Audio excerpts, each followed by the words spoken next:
Je pense qu'on a sous-estimé le changement anthropologique qui va avec les réseaux sociaux.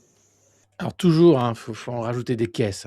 On a sous-estimé le changement anthropologique qui va avec les réseaux sociaux. Ok frère, abrège. Alors il va faire court, ça dure qu'1 minute. Et on en parlait ce matin avec certains d'entre vous, qui est très dur pour les démocraties. Parce que là... Ah oui, alors, les réseaux sociaux, c'est très dur pour les démocraties.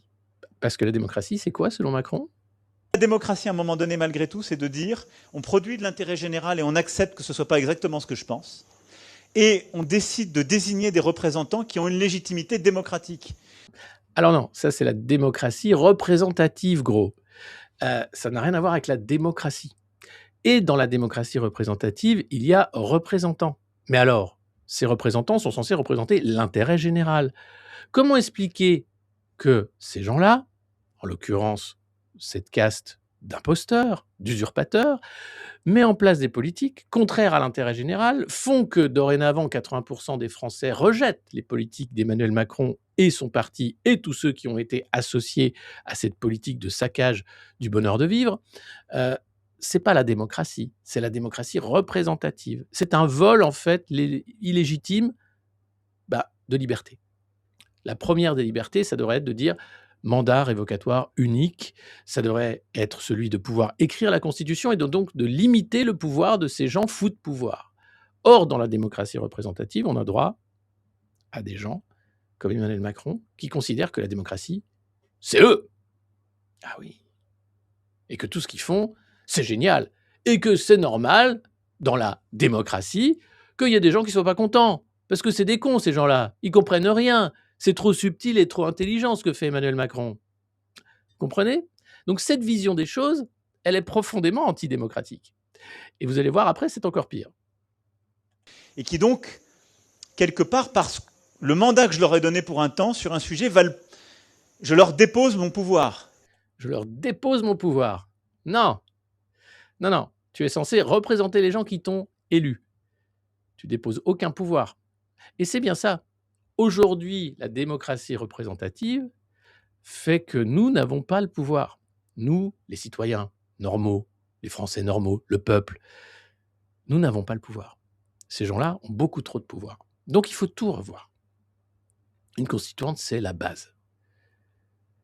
Et la majeure partie des gens qui jouent à ce jeu-là, qui vivent de nos impôts, qui sont payés pour nous maltraiter, considèrent que ce sont eux la démocratie. Quand vous écoutez Yael Braun-Pivet, Gérard Larcher, ils la considèrent en danger, la démocratie, à cause des réseaux sociaux. Quand vous voyez ces sénateurs qui ne savent même pas ce que c'est qu'un algorithme et qui vont pourtant légiférer sur les réseaux sociaux pour faire en sorte qu'il n'y ait plus de liberté d'expression et qu'il n'y ait plus de liberté d'information, ces gens-là sont profondément antidémocrates, pour ne pas dire fascistes. Et là, on a un vrai problème. Parce que nous, on est dépossédés. Et comment reprendre le pouvoir? Ça, c'est la grande question. Il y a des solutions. Après, ils seront débiteurs devant moi parce que je dois leur rendre compte. Je dois leur rendre compte. Alors, rendre compte en Macronie, c'est j'assume. J'ai massacré les Gilets jaunes, j'assume. J'ai fait une dette de 3 000 milliards d'euros, j'assume. La France est un nain diplomatique parce qu'on a fait n'importe quoi et on a obéi à Washington, j'assume. Je censure ta gueule, j'assume. C'est ça, rendre des comptes. C'est certainement pas rendre des comptes. Le système des réseaux sociaux font qu'on a un peu détricoté ce truc et qu'il n'y a plus même d'autorité démocratique. Il n'y a plus d'autorité démocratique. C'est-à-dire, on ne peut plus être dictateur tranquille chez soi. Mais allez voir en dictature. Vous savez ce qu'il disait Macron sur la dictature? C'est quand un clan décide de tout sans contre-pouvoir. C'est exactement ce que font les macronistes. Il a placé ses sbires partout, dans toutes les institutions d'État, à l'international également. Il est en train de verrouiller le résultat de 2027 et même la campagne de 2027, on va le dire, avec ce sabotage des réseaux sociaux. Et il est très content. Donc voilà, abîme l'autorité démocratique. Il n'y a rien de démocratique dans le macronisme. Et c'est très dur de faire fonctionner des démocraties, de prendre des décisions avec ce qui doit accompagner ces décisions. C'est-à-dire que 100% des gens ne peuvent pas être contents quand on prend une décision. Ouais, enfin 80% des gens ne sont pas contents quand même. Donc là, il y a un truc qui ne va pas. C'est là où tu vois que c'est profondément antidémocratique. Parce qu'en réalité, quand il y a autant de personnes qui sont mécontents. Regardez la dissolution. Après la dissolution, les macronistes devaient être effacés de la carte politique. Bon, il arrive quand même qu'un cas a conservé un groupe. Et le Premier ministre qui aurait dû sortir des urnes était soit du RN, soit à l'époque du Front populaire. Eh bien non, il a fait un coup d'État, encore une fois. Mais soft, à la macroniste, tranquille. Il a pris du temps, il a laissé passer les JO tranquille. Gabriel Attal a eu le droit de jouer à la vasque céleste pendant les JO. Il était encore Premier ministre, mais pour rien. Et puis après, il a nommé Michel Barnier. Et après, il a nommé que des gens qui étaient minoritaires. Et aujourd'hui, on se retrouve avec Le Cornu, qui est son ministre depuis le début. Une sorte de serviteur zélé qui est un peu le bouffon du roi pour Brigitte Macron. Voilà où on en est. Donc, que dalle. Et donc, il y a une espèce de rêve impossible, je le disais ce matin, de pureté, en tout cas, de capacité à répondre à toutes les individualités qui rend les démocraties malheureuses dans le temps que nous vivons. Et oui, on ne peut pas répondre à toutes les individualités. On ne répond qu'à Bernard Arnault, qui souffre de la chaleur comme nous. Hein, attention, Bernard Arnault, c'est quelqu'un qui souffre beaucoup de la chaleur. Mais c'est tout. On répond à quelques individualités.